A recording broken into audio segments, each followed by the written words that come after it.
du cinéma sud-coréen et des zombies. Qu'est-ce que ça donne? Ça donne ça. Bonjour à tous et à toutes fans de cinéma, c'est Esprizade, j'espère que vous allez bien. Bienvenue dans une toute nouvelle vidéo réaction et aujourd'hui on va réagir à la nouvelle bande-annonce du film Peninsula, la suite du film Dernier train pour Busan. Rappelez-vous, on avait déjà réagi à la première bande-annonce du film disponible sur le petit i en haut à droite. C'était il y a déjà quelques mois. Et là, à l'approche de la sortie du film au cinéma le 21 octobre 2020, on a eu droit à une nouvelle bande-annonce qui est sortie début septembre, mais moi j'y réagis début octobre, voilà. Ça n'a plus aucun sens. Et je le rappelle encore une nouvelle fois, ce film fait partie de la sélection officielle de Cannes 2020. D'ailleurs, pour en dire un peu plus sur le film, Peninsula est peut-être la suite du film Dernier train pour Busan, mais on ne retrouvera absolument pas les mêmes personnages. Ça se déroulera dans le même univers, mais pas avec les mêmes personnages. Je vais vous lire le résumé. 4 ans après Dernier train pour Busan, il ne reste que des zombies dans la péninsule. Un groupe de soldats forcés d'y retourner découvre que des survivants non contaminés se sont regroupés dans une bande bien plus dangereuse que les zombies. On va découvrir cette nouvelle bande-annonce tout de suite. Lumière, moteur, ça tourne, réaction,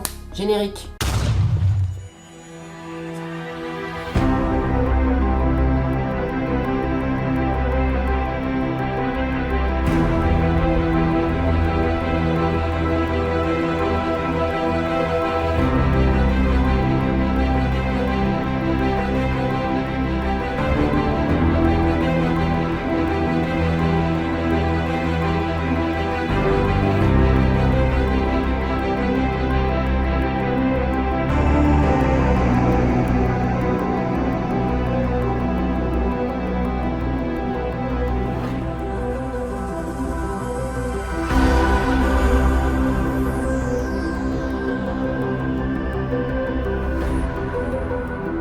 Peninsula, nouvelle bande-annonce, c'est parti.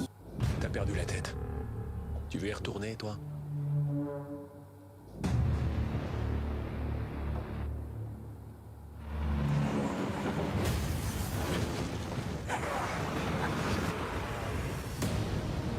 Vous récupérez le bahut, vous revenez avec le pognon. C'est 2 500 000 $ par tête. Si vous revenez ici en vie. La vache, quand même, ça fait beaucoup de pognon.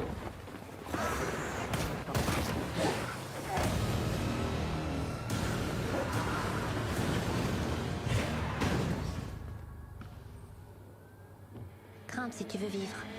Oh. Ce serait pas la fille du premier film? En tout cas, toi, une chose est sûre, t'es pas du coin. On part au coucher du soleil.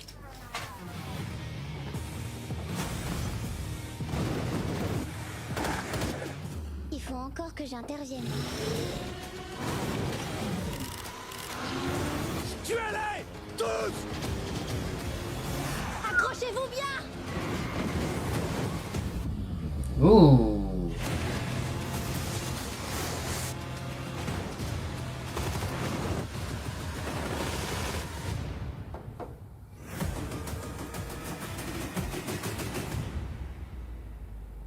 Ok.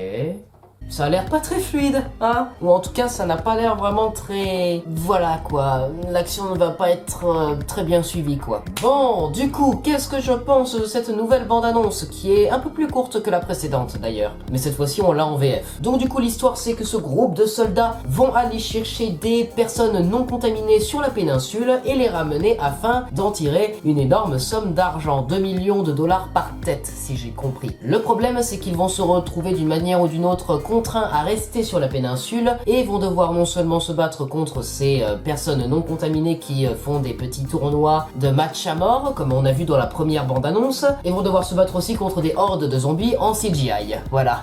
Oui, bon, là, on a vu dans la bande-annonce, les effets spéciaux, c'est pas tout le temps ça. Hein, d'accord, il y a la couleur bleu, orange, qui se marie bien avec l'ensemble, mais les zombies ont vraiment l'air d'être tous en CGI. Et c'est dommage, parce que dans le premier film, ils étaient pas tous en CGI, il y a vraiment des maquillages, quoi. J'ai bien peur que ce film ne soit qu'un divertissement de film de zombies énervés, plutôt qu'un très bon film comme le premier. Dans Dernier train pour Busan, il y avait toute la claustrophobie avec le fait qu'ils sont coincés dans un train avec un grand danger à côté. Et le truc, c'est qu'ils ne pouvaient même pas se défendre avec des armes à feu puisqu'ils avaient pas d'armes à feu. Là, ils ont des putains de mitraillettes et ça va faire pam-pam vroom vroom de partout. Il n'y a aucune atmosphère claustrophobe et j'ai bien peur que ça manque aussi au film. Dans la bande-annonce, vous avez vu, j'ai réagi en disant oh mais c'est la fille du premier. Je me suis trompé, ok? La fille du premier avait quoi? Entre 6 et 10 ans? Impossible qu'elle ait cette tête si ça fait 4 ans. Si l'histoire se passe 4 ans après. À la limite, ce serait peut-être la fille avec les lunettes qui conduit la petite voiture télécommandée. Mais oui, tous les personnages ici sont totalement nouveaux et n'ont pas l'air vraiment très charismatiques comme ceux du premier. Donc du coup, Peninsula, avec cette bande-annonce, ça ne me hype pas plus que ça. J'ai bien peur que ce soit très en dessous du premier film à cause du fait que ce n'est plus dans un endroit claustrophobe. J'ai bien peur que ce ne soit que des zombies faits en CGI, que les courses-poursuites soient illisibles, que le scénario et les personnages soient mal écrits, que l'action soit imbitable. Bref, j'ai bien peur que ce film soit mauvais, mais ne partons pas trop négatif, on verra ça le 21 octobre 2020 au cinéma. On croise les doigts. Voilà, c'est la fin de cette vidéo réaction, j'espère qu'elle vous aura plu. Si c'est le cas, n'hésitez pas à vous abonner, partager, commenter, liker cette vidéo et n'hésitez pas aussi à me suivre sur tous les réseaux sociaux. On se retrouve très prochainement pour une nouvelle vidéo, c'était Esprit Z, coupé.